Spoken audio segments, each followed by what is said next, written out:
Hello, I'm back. That was different, but still weird.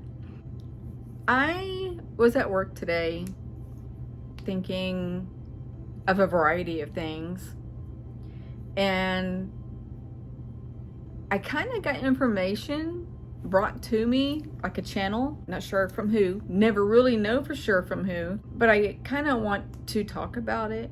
And if I'm not smiling a lot, it's because since I got home around 4-ish, a few things have occurred and really knocked me on my butt emotionally. And so I'm battling once again. And these issues are reoccurring. And all of the blame has been put on me. I mean, all of it. And that's all I'm going to say. But I will say it's extremely painful. And I try very, very hard to accept it as it is, let it be, let go. And I try very hard to move on. And it's excruciating. And I'm not overreacting when I say that. So anyway, I was at work and I was thinking of other things. And I was like thinking of when, well, first I'll say, I realized that with me channeling and seeing souls and being a medium, I see often that when I'm talking to a specific person, or not even talking to them, I could be working and they're behind me and we're not even communicating, a soul will approach. And often I think of, oh wow, their loved one that passed over is now their guide. And I'm like, that's kind of, special. And then sometimes they're not, but they will check in quite a bit. And mind you, that souls, when they do cross over, they can choose where they want to go. They could go to Egypt, they can go in another planet, I mean, you name it. And all it takes is a thought of them, and they're right there with you that quick. And then I was thinking of all of this, and then it came to me that, I'm going to try to word this correctly, why that happens. That was real easy. Easier than I thought. I guess that was channeled to me, come to think of it. The reason why this happens is, let's just say Elvis Presley is not going to visit me. But he probably will show up because I'm talking about him right now. And probably his daughter, Lisa Marie Presley. And as a matter of fact, I feel like I can feel him. And I'm not lying. I'm not just saying that. They'll check in and then move on, in which I feel them like they're pulling out. The reason why specific souls tend to linger around us is because we tend to stay in our soul groups. And then I'll say this again. My soul group consists of my current family. Some that have passed before I was born. Some that I might pass before they pass. You know where I'm going with it. We're kind of like in a soul group of familiars. And I'll say again, Elvis Presley will never be incarnated with me, as in like my father, my brother, my wife, whatever. But my kids will reincarnate with me. I will reincarnate with their dad and my other ex-husbands and so forth. That is a soul group. And so that is one reason why loved ones will come and check on us, or become our guides, or go do our thing and then come back randomly. And wait. And I will say this also, everybody in the soul group will not always be incarnated at the same time. Let's just say my mom will cross over tomorrow, and I will cross over 20 years from now. she can actually reincarnate the day after tomorrow, the day after she passes, and I'm still here. So she could be one of my kids' kids, because it's that quick.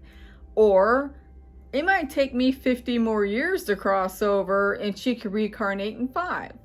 Or, it could change. I could cross over tomorrow, and you know where I'm going with that. I think this is the rarest part. The rarest part, this is rare, is, let's just say,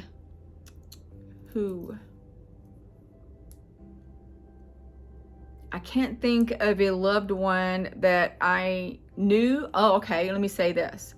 If my father, the man who I thought was my biological father, this is going to get kind of tricky. I hope you don't get confused. The man in this life, he was supposed to be my biological father. My mom had an affair. So it was said. His parents had already passed before I was born, so I never met them. Only time I've seen them was in pictures. That is it. So that doesn't mean that I will never be incarnated with them at any time, because I say that because they were tied in to the man who's supposed to have been my biological father. So at some point in the future, or even the past, we will have a chance of incarnating at the same time, and I'll get to know them. They could be my kids.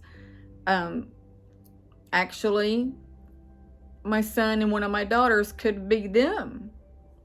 You never know. And that's the way it works. We tend to incarnate with our soul group. And I find that kind of fascinating. But then you're like, or I'm like, that might get boring, because our soul group could be big or small. I have a feeling mine is small for more than one reason, and I'm going to throw this out there. I think my whole soul group are all extraterrestrial form. I feel that we are from other planets rather than from Earth. And the reason why I say that is because I feel like it would be very odd or very rare for me to incarnate with an earthling, and that's it. I'm not going to say it never happens. It could. That I'm not 100% sure on that. But I think it would be different or odd of me incarnating with an earthling. I wish that there was something I can do to learn the facts on that. The only thing that I can do to find out for sure is when I hypnotize somebody, I can talk to their higher self and get that answered. In fact, I think I might do that in my next session I have with somebody when I hypnotize them. That would be a very good question that needs to be answered. I don't know why I have such complicated times talking. I don't get it. I think that my brain wants to work faster than my mouth does, maybe. Also, I want to say, I did notice in yesterday's video that I uploaded, this side of my hair looked like a nest, a ratted nest. And I'm like, I don't really want to redo that whole video again. And because I had to go to bed and take a shower, not in that order. But I'm like, oh my God. And I know what happened. You see how, that was an orb. I'm sorry. I blew it away. I started laughing. But anyway, you see how straight my hair is right now. Well, sometimes when I get on, I'll kind of do this to kind of like fluff it out. And that's what I did. And it looked like a rat's nest. And I'll add something else. I had my glasses on because I scratched my eye. So I took them off and did my hair that way and thinking I knew what I was looking at, and I evidently didn't. And so when I started editing, I put my glasses on and I'm like, oh, what happened here? I wasn't ashamed at all. I mean, we all have our moments. I have seen a YouTuber, I think I remember who, I'm not going to say, but through their whole video, they had a boogie hanging out. And I'm thinking, you know that she has to see that while she's editing her video. And she was probably like me. Oh, they might not ever notice. I don't want to redo this video again, because redoing it in this manner, talking to her camera, redoing that part again, and then re-editing again. And let's just say maybe she was halfway through editing it, which takes a while. Maybe she was halfway through and noticed it and was like, oh, I don't want to redo that. Because sometimes it's a lot of work. Not all the time, but sometimes. Sometimes I can edit a video really quick. And sometimes I don't know why. It takes me forever. And it doesn't have anything to do with the length of the video. It could be maybe I'm distracted a lot. I don't know. I don't have a TV because it broke, so that's not distracting me. So I did something new before I started this video. I ordered groceries through Walmart pickup, and I've never done that. So I'm going to see how that goes tomorrow. I have to go to the doctor's. I'm going to ask her to do x-rays of my hips and an MRI, and among other things, and trying to get some things situated. I think I have some kind of, I can't remember the name of it, and it's in my phone, molecularness or something. It's where your muscles randomly, uncontrollably will jerk. And it's only in my legs and my hands. I don't think my arms. Maybe my arms that I haven't noticed. But the reason why I notice in my legs and hands is because while I'm at work and I'm busy, my leg will jump. And specifically my hands, because I use a mouse and the keyboard. And sometimes when I'm trying to move and click on something, my hand will jerk at the same time and I click on something else, which is a pain in the butt. I don't know. I don't want any medicine for it, but the reason why I'm bringing it up is because usually the underlying issue is neurological with the nervous system, which I think is the same, the nerves. I think it is. I don't know. I'm tired. I'm a medical assistant too, but I'm tired and I can't think straight. So that's a concern for me. I feel like I'm getting older and I feel like my body is literally falling apart, and I'm not even joking. I feel like a hypochondriac, and I'm not, but it's like my heart, my joints, now my nervous system. I mean, what else? What else is going to happen? I mean, give me a break. I didn't get a visit last night that I know of, but I had a dream, and I only remember, wow, an orb just shot right beside my eye, went straight up.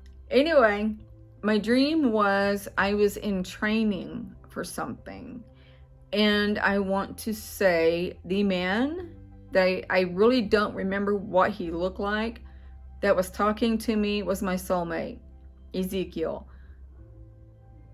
And I say this because he's a very dominant man being.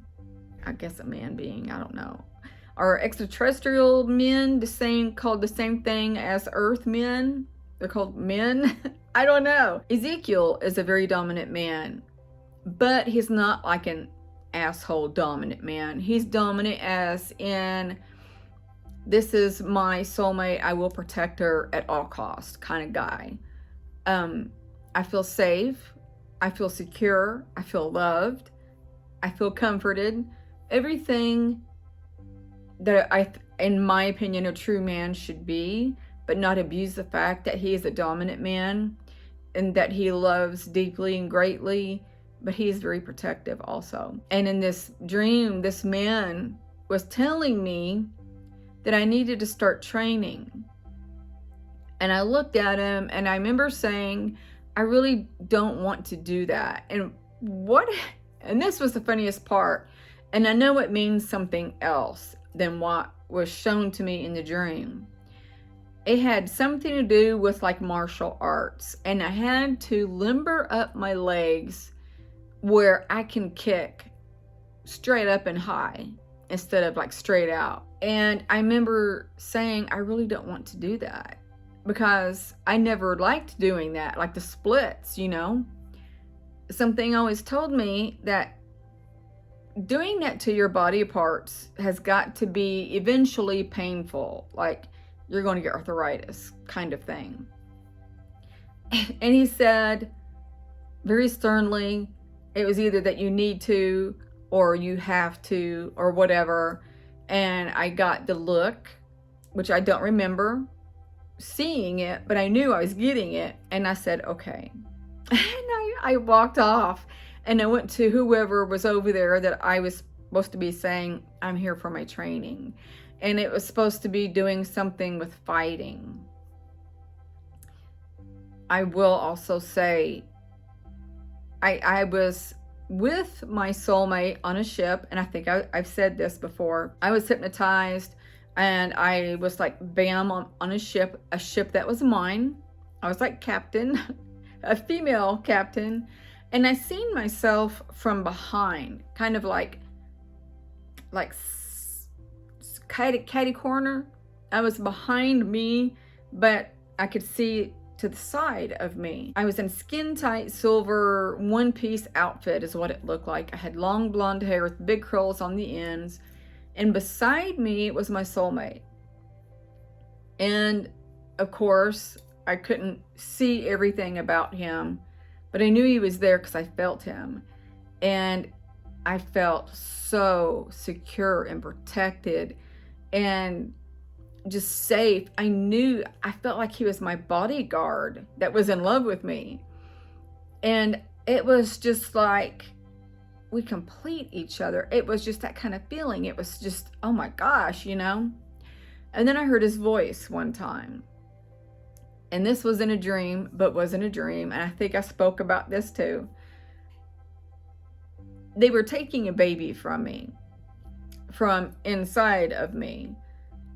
And there was a being at my knees. And I can't say a lot. I'm afraid I might get dinged. But the entity was between my knees. And I was freaking out because I didn't know what this being was doing. And I knew that this being was not in human form. And that's why I was freaking out. I don't know if I was actually pregnant at that time. I mean, I don't know. Or I was pregnant and didn't know it, is what I'm getting at.